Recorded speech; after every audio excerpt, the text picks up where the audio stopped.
septiembre, los medios de todo el mundo se hicieron eco de uno de los boicots de infraestructura más grande de los últimos años. El Nord Stream 1 y el Nord Stream 2 presentaron daños más que severos en sus tuberías. El hecho cobró tal magnitud que se estima que las fugas provocaron la mayor liberación jamás registrada de metano perjudicial para el clima. Las investigaciones, como la situación demandó, comenzaron de inmediato, y es precisamente en esta instancia donde los expertos ya llegados al poder también salen a dar su versión de los hechos. Es el caso del economista nacido en la potencia del norte, Jeffrey Sachs. Tal vez su nombre no les resulte popular, principalmente porque su presencia en los medios de comunicación masivos no es tan habitual. ¿Por qué nos parece importante entonces lo que el académico dijo? Desde aquí, decidimos retomar su versión de los hechos porque el señor Sachs fue nada más y nada menos que el asesor directo durante 3 mandatos de secretarios generales de la ONU. A ello debemos añadir que se desempeña como docente universitario y como director del Centro para el Desarrollo Sostenible de la Universidad de Columbia. A Jeffrey Sachs, queridos amigos de Prensa Alternativa, la revista Times lo incluyó 2 veces en su listado de los 100 líderes globales más influyentes. En esa línea, la agencia The Economist también lo consideró uno de los economistas vivos más prestigiosos del siglo. Es decir, es un hombre reconocido en el mundo de la geopolítica que cuenta con redes de apoyo, conocimientos de las redes internas y poder. Es precisamente por ello que la agencia Bloomberg decidió invitarlo y realizarle en este particular contexto una entrevista en uno de sus programas en vivo y directo. El 3 de octubre se concretó la cita. Fue allí mismo donde el respetado profesor afirmó que el atentado a las tuberías fue producto de acciones deliberadas de Washington. La sorpresa e indignación en los periodistas pudo notarse casi de inmediato. Pero eso no lo hizo cambiar de opinión. Cuando al experto le consultaron acerca de quién creía que era el responsable, él dijo: «La destrucción del gasoducto Nord Stream es una acción de la Casa Blanca, quizás de la Casa Blanca y Polonia». Los comunicadores allí presentes exigieron al unísono de sus comentarios pruebas de aquello que está afirmando. Sachs respondió a esos pedidos detallando que hay datos certeros de radar que indican que helicópteros militares de Washington con base en la ciudad de Gdańsk de Polonia estuvieron dando vueltas por la zona cercana cuando ocurrió el aparente accidente. Pero su defensa no culminó allí. El político además retomó el testimonio de Joe Biden otorgado a la prensa el día 7 de febrero. ¿Recuerdan? En aquella oportunidad, el mandatario se reunió con el ministro alemán Olaf Scholz y en conjunto, luego de las conversaciones, brindaron una conferencia de prensa. Las conjeturas en torno a una posible movilización militar rusa ya eran notorias. El operativo finalmente comenzó el día 24 de febrero, pero aquí recién estábamos en la primera semana del mes. Cuando los periodistas le consultaron a Biden qué sucedería si el oso se trasladara sobre territorio de Ucrania, él respondió. Y su respuesta también fue replicada en todas las agencias, ya que indicó que si eso sucedía, ellos, y aquí citamos textualmente sus palabras, acabarían con el caída libre, va la bolsa en Estados Unidos. Los mercados siguen abriéndose huecos profundos en números rojos que han perjudicado a sus más grandes inversionistas. Las últimas horas han sido caóticas. ¿Alguien recuerda el estruendoso efecto de la crisis financiera del año 2008? Pues Wall Street, el mercado financiero más importante de todo el mundo, ya tiene números que se asemejan a esas cifras catastróficas y aún lo peor está por verse. La deuda nacional bruta de Estados Unidos superó el 4 de octubre del año 2022 por primera vez los 31 billones de dólares, según los datos del Departamento del Tesoro de los Estados Unidos. La base de datos del sitio web del Departamento del Tesoro, sitio web oficial, muestran un total de 31.123 billones de dólares en el apartado titulado deuda nacional. Se trata de una cifra récord que tiene con la boca abierta a propios y extraños. Gasta, gasta y gasta. Ha sufrido una inflación tremenda y gasta y gasta y gasta enormes cantidades de dinero y parece un barril sin fondo, hasta que el Departamento del Tesoro dice: estamos en bancarrota, no tenemos más dinero. Y aparte, la Unión Europea aprueba formalmente el 8º paquete de sanciones, paquete que incluye el tope al precio del petróleo ruso. Rusia asegura que la medida va a ser contraproducente y que conducirá a un récord temporal en la producción del país. El viceprimer ministro ruso, Alexander Novak, dejaba claro que Rusia no va a vender petróleo a ningún país que adopte el tope. Hoy ha hablado Vladimir Putin y ha defendido una política de flexibilidad ante las sanciones contra sus exportaciones. Consumer demand remains quite weak, so we have to understand that the sanctions pressure will only exacerbate against Russia. We need to be flexible and effective to have effective plans for the short term and for the medium term.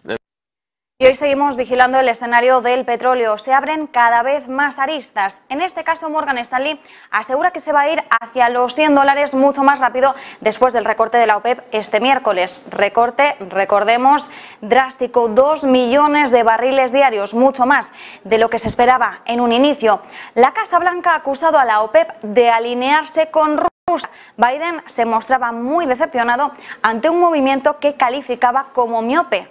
Instantes después de conocer esa decisión este miércoles, la situación se está tensando cada vez más para el presidente de Estados Unidos en casa de cara a esas elecciones midterm. La industria energética en Estados Unidos está advirtiendo de las subidas de precios y ha cargado contra Biden. Culpa al presidente directamente de hacer al país vulnerable ante el recorte. La ex canciller alemana Angela Merkel declaró en su nueva aparición ante los medios que Europa debe trabajar junto a Rusia en la creación de una arquitectura de seguridad, ya que la Guerra Fría no ha terminado y los eventos sucedidos lo demuestran, poniendo en evidencia la gravedad de la situación. Angela Merkel vuelve a la escena política para alertar sobre las consecuencias del conflicto en el este de Europa, instando a los líderes de la región a evitar una catástrofe y valorar el profundo descontento que existe en la población. Washington mueve todas las piezas a su disposición para golpear a Rusia, utilizando sus dóciles aliados. Estados Unidos, como autor intelectual, manda a sus sicarios diplomáticos. En este sentido, la disposición de Europa a cumplir tan lamentable causa espanta a cualquier persona pensante. En el último acto de otra ópera bufa europea, el gobierno francés y sus representantes diplomáticos jugaron con fuego y se quemaron. Las autoridades rusas nuevamente salieron al paso. El representante permanente adjunto de Rusia ante la ONU, Dmitry Polyansky, denunció que la reunión del Consejo de Seguridad de la ONU, celebrado el pasado viernes, se vio ensombrecida por la infausta participación del embajador francés en esa instancia, Nicolas de Rivière. El diplomático francés dejó una polémica impronta durante la reunión. Recordemos que en esa instancia decisiva de la ONU se discutieron las averías causadas al gasoducto Nord Stream por un sabotaje deliberado. Dijo Polyansky, el final de la reunión se vio empañado por el escándalo por causa del representante francés. Él no quiso permitir que el portavoz de Gazprom, Sergei Kupryanov, que fue invitado a intervenir en el acto para responder las acusaciones incorrectas vertidas contra la empresa. El representante ruso acusó al embajador francés. El ministro de Alemania, Olaf Scholz, ha debido enfrentar a los gobiernos de varios países europeos que rechazan su proyecto diseñado para apoyar al pueblo alemán ante los efectos devastadores provocados por la crisis energética ocasionada por las severas sanciones contra la Federación Rusa. En este sentido, varias naciones del viejo continente insisten en que la solución a la crisis debe tomarse en conjunto. Alemania dejó de creer en Washington. Tras la debacle de gas que amenaza a Europa, Berlín le da la espalda a uno de sus mayores aliados y apuesta por los gasoductos de Moscú.